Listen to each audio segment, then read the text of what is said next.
नमस्कार। मेरा दीपक कुमार, मेरे यूट्यूब चैनल स्टडी विद दीपक में आपका स्वागत करता हूं। आज के इस वीडियो में हमारी जो +2 की हिस्ट्री की बुक है उसका चैप्टर नंबर 5 यात्रियों के नज़रिए से, उसका ये लेक्चर नंबर 8 है।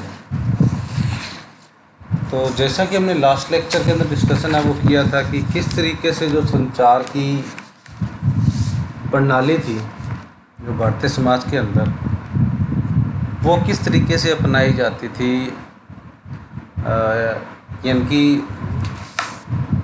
जो कम्युनिकेशन का साधन था वो पैदल और घोड़े पर एक स्थान से दूसरे स्थान पर जो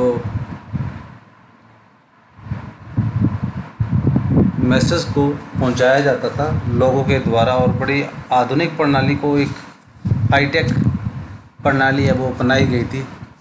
स्पीड काफ़ी थी उनकी। जिस तरीके से सिंध से लेकर दिल्ली तक पैदल चलने में 50 दिन लगते थे, उसी दौरान उसी मैसेज को पहुंचाने के लिए वो 5 दिन में पहुंचा देते थे। और इसी के तहत बर्नियर के द्वारा जो भारतीय समाज के बारे में उनकी जो धारणा थी, उनके जो ग्रंथ था Travels in the Mughal Empire में, काफ़ी अधिक उन्होंने जो प्रेक्षण और आलोचनात्मक जो दृष्टिकोण था उन्होंने प्रस्तुत है वो उन्होंने किया था। और भारत को यूरोप से अत्यधिक मात्रा में प्रतिलोम के रूप में दिखाया गया था और उसको अलग अलग विभिन्न धारणाओं के माध्यम से प्रस्तुत किया गया था। तो इसी के अंतर्गत हमारा आगे जो पॉइंट आ जाता है कि जिस तरीके से बर्नियर के द्वारा जो लैंड ओनरशिप थी वो किस तरीके से विभाजित है भारतीय समाज में, उसका वर्णन है वो किया गया था। तो उसी के संबंधित जो अगले हमारा आज का ये वीडियो है वो रहेगा, जिसके बारे में उसके स्वामित्व के बारे में बताया गया। तो चलिए आज का वीडियो शुरू करते हैं। बर्नियर के अनुसार भारत और यूरोप के बीच मूल विभिन्नताओं में से एक भारत में निजी भूमित्व का अभाव था। यानी कि जो ओनरशिप था वो लैंड का, वो निजी तौर पर उन चीज़ों का अभाव है वो पाया जाता था। यानी निजी तौर पर कोई भी प्रकार की जो भूमि थी वो नहीं पाई जाती थी। भारत में निजी स्वामित्व के गुणों में दृढ़ विश्वास था और उसने भूमि पर राजकीय स्वामित्व को राज्य और उसके निवासियों दोनों के लिए हानिकारक है वो माना था। तो निजी स्वामित्व में अगर उसको देखा जाता था तो दृढ़ उनका विश्वास नहीं था और ओनरशिप के लिए राजकीय और उनके निवासियों के लिए दोनों को हानिकारक है वो माना जाता था। यानी कि इसके किसी भी तरीके से दोनों के लिए यह उचित है वो नहीं माना गया था। उसने यह लगा कि मुग़ल साम्राज्य में सम्राट सारी भूमि का स्वामी था जो उसे अपने मीरों के बीच बांटता था और उसके अर्थव्यवस्था और समाज के लिए अनर्थकारी परिणाम है वो होते थे। जो मुग़ल साम्राज्य के अंदर हमने जिस तरीके से उसका वर्णन है वो बताया गया था, उसके अंदर जो लैंड का स्वामी होता था वो अमीरों के बीच में डिवाइड की जाती थी और इसके माध्यम से जो इकोनॉमिक्स तौर पे अगर देखा जाता था वो समाज और राजा दोनों के लिए हानिकारक था। इस प्रकार अवबोधन बर्नियर तक ही सीमित नहीं था, बल्कि 16वीं तथा 17वीं शताब्दी के अधिकांश यात्रियों के वृत्तांतों में वर्णन मिलता है। जिन माध्यम के द्वारा बर्नियर का ये वर्णन किया गया है उसके अंदर हम देख सकते हैं कि 16वीं शताब्दी के अंतर्गत काफ़ी यात्रियों के द्वारा इन चीज़ों का वर्णन है वो बताया गया, जिसमें उसकी भूमि का स्वामित्व था वो विभिन्न राज्यों के अंतर्गत दिया जाता था। राजकीय भू स्वामित्व के कारण बर्नियर तर्क देता है कि भूधारक अपने बच्चों को भूमि नहीं दे सकते थे। यानी कि जो राजा को दी हुई भूमि की वजह से या भूमि के ऊपर राजा का स्वामित्व होने की वजह थे, जो भूमि का मालिक होता था या अन्य तरह की जो अन्य समाज के अंदर अपने बच्चों का किसी भी तरीके से भूमि को, लोगों को या उनके वंशजों को नहीं दी जाती थी।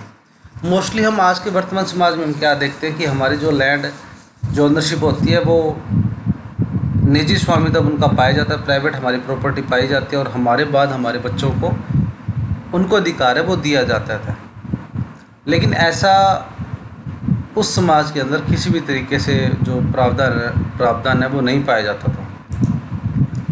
इसलिए भी उत्पादन के स्तर को बनाए रखने और उसमें बढ़ोतरी के लिए दूरगामी निवेश के प्रति उदासीन थे।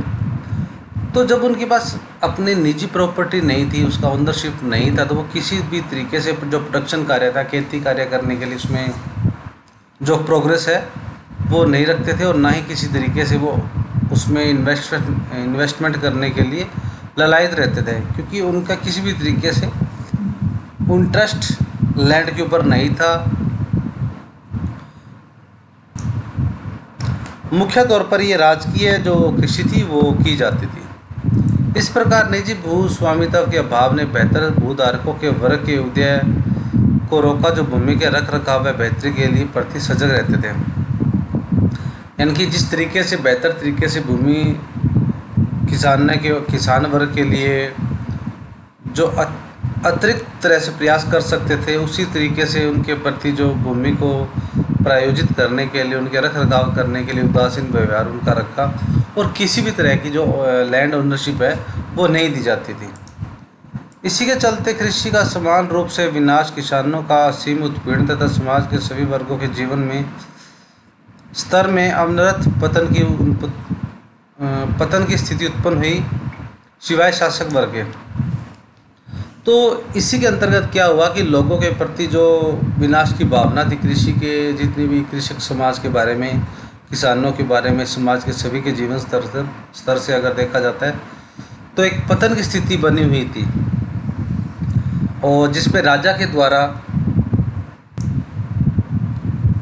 जो शेष समाज के वर्गों का जो उत्पीड़न है वो किया जाता था। और सिर्फ इसमें एक ऐसा ही वर्ग होता था जिसका उत्पीड़न नहीं होता था, वो शासक वर्ग होता था, यानी कि राजा।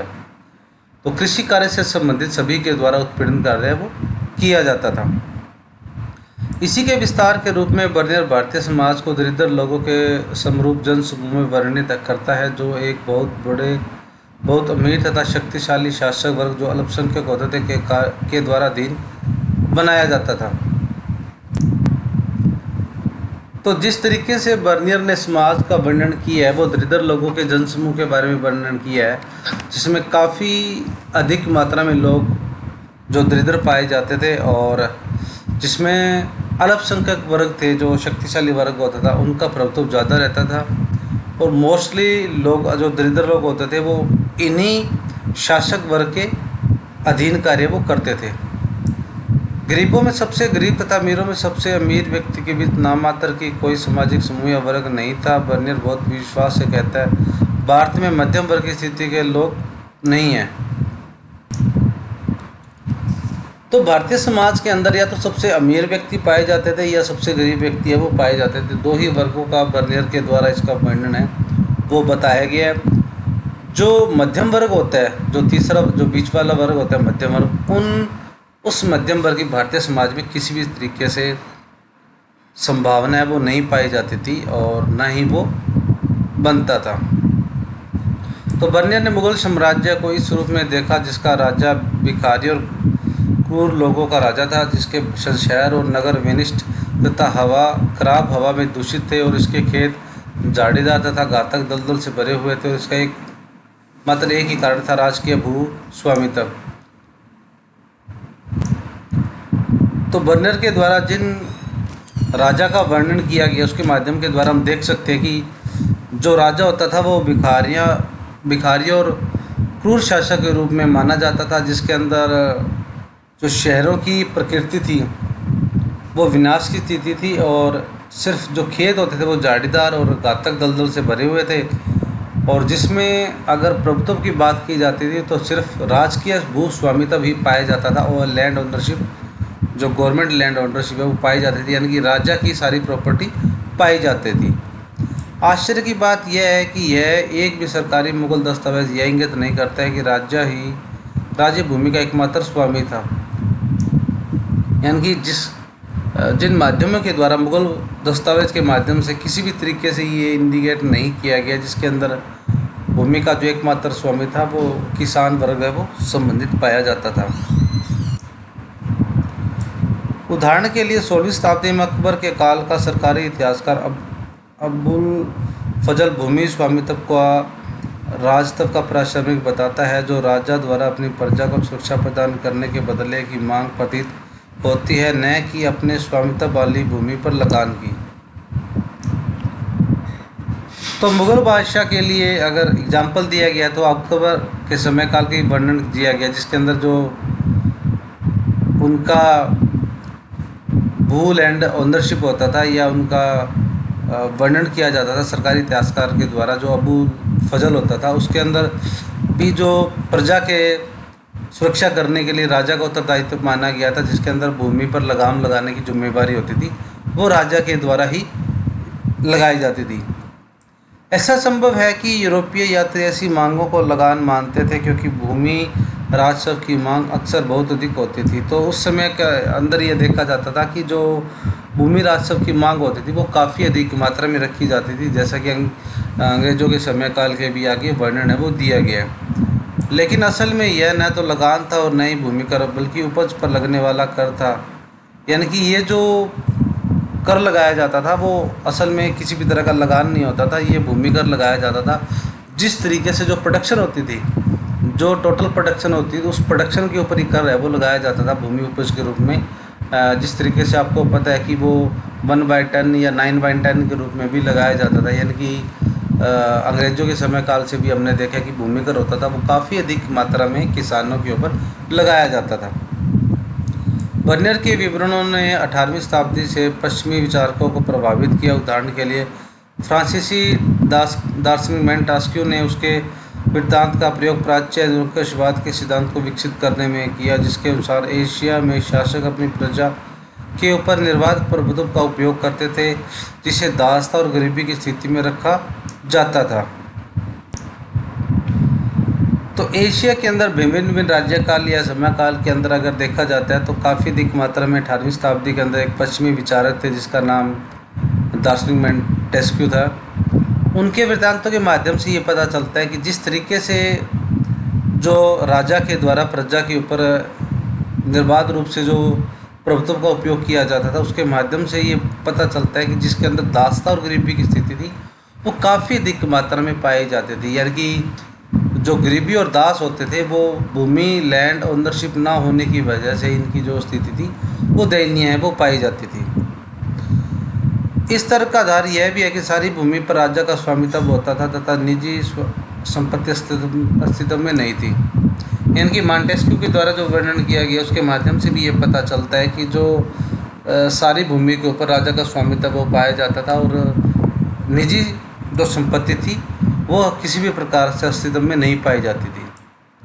इस दृष्टिकोण के अनुसार राजा और उसके अमीर वर्ग को छोड़ प्रत्येक व्यक्ति मुश्किल से गुजर बसर कर पाता था। इस स्थिति के माध्यम के द्वारा हम देखते हैं कि ये जो स्थिति हो पाती थी वो आम जीवन है वो उसके अंदर काफ़ी दयनीय है वो पाया जाता था। 19वीं सदी के कार्ल मार्क्स ने इस विचार को एशिया उत्पादन शैली के सिद्धांत के रूप में और आगे बढ़ाया है। उसने यह तर्क दिया कि भारत में उपनिवेशवाद से पहले अधिशेष का अधिग्रहण राज्य द्वारा होता था। तो इसी माध्यम या इसी विचार को अगर कार्ल मार्क्स के अगर देखा जाता है तो उन्होंने भी एशियन जो उत्पादन की स्थिति थी उसके बारे में कुछ विचार है वो प्रस्तुत किए हैं। उन्होंने भारतीय उपनिवेशवाद का जो अधिग्रहण करने की स्थिति थी वो राज्य के द्वारा ही इनका अधिग्रहण है वो किया जाता था। यानी कि राज्य के जो अधिकार होते थे वो राज्य के सबसे ज़्यादा अधिकार होते थे और राज्य के द्वारा ही लोगों का शोषण है वो किया जाता था। इससे एक ऐसे समाज का उद्भव हुआ जो बड़ी संख्या में स्वायत्त तथा समतावादी ग्रामीण समुदाय से बना था। जिस तरीके से ये समाज बनाया गया था वो बड़ी संख्या में स्वायत्त तथा इंटरनल रूप से और समतावादी समुदाय से बना हुआ होता था, जिसके अंदर काफ़ी अधिक मात्रा में लोगों के ऊपर शासन या राजा के द्वारा प्रशासन है वो किया जाता था।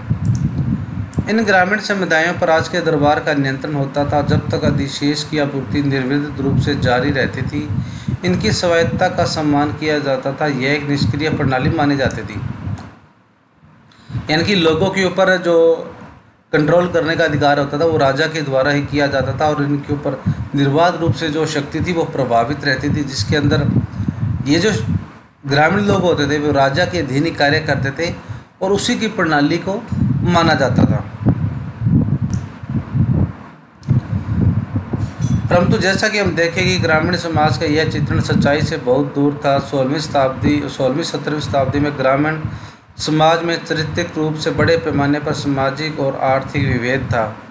यानी कि जिस तरीके से इसका वर्णन किया जाता है उसके माध्यम से हम देख सकते हैं कि ये जो वर्णन किया गया है वो 16वीं शताब्दी के अंदर बड़े पैमाने पर इसका आर्थिक और सामाजिक विभेद है वो पाया जाता है। आगे चलकर जो लैंड ओनरशिप का जो सिस्टम था वो चेंज हुआ था, और बाद में इस स्थिति के एक जो किसान वर्ग का आगे चल के उदय वो हुआ था। एक बड़े जमींदार थे जो भूमि पर उच्च अधिकारियों का उपभोग करते थे, दूसरी ओर अस्पृश्य भूमिहीन श्रमिक। जिस तरीके से दो समाज का ये वर्णन किया जाता है, जिसके अंदर बड़े जमींदारों का एक तो वर्णन पाया जाता है जो लैंड ओनरशिप रखते थे, और दूसरा जो भूमिहीन श्रमिक किसान थे जिनके पास किसी भी तरीके से भूमि है वो नहीं पाई जाती थी। इन दोनों के बीच में बड़ा किसान था जो किराए के रूप में श्रम का उपयोग करता था और माल प्रोडक्शन में संलग्न रहता था। साथ ही प्रेक्षाकृत छोटे किसान भी थे जो मुश्किल से ही निर्वहन लायक उत्पादन वो कर पाते थे। तो इन दोनों के बीच में अगर ये देखा जाता है तो मुख्य रूप से जो स्थिति थी वो भयानक होती थी, और जिसके अंदर एक बड़े किसानों के द्वारा छोटे किसानों का शोषण है वो किया जाता था, और जो छोटे किसान होते थे वो मुश्किल से जो जीवन निर्वहन की जो स्थिति होती थी, एक जीवन यापन करने के लिए अपनी मजदूरी का कार्य वो करते थे। तो ये आपने देखा कि किस तरीके से आज के वीडियो लेक्चर के माध्यम से जो लैंड ओनरशिप की स्थिति थी वो भारतीय समाज में पाई जाती थी, जिसमें इनकी स्थिति थी दयनीय मानी गई थी। तो ये था आज का वीडियो लेक्चर। आज के लेक्चर में बस इतना ही। तो मिलते हैं अगले वीडियो में एक नए लेक्चर के साथ। तब तक stay home, stay safe and be positive.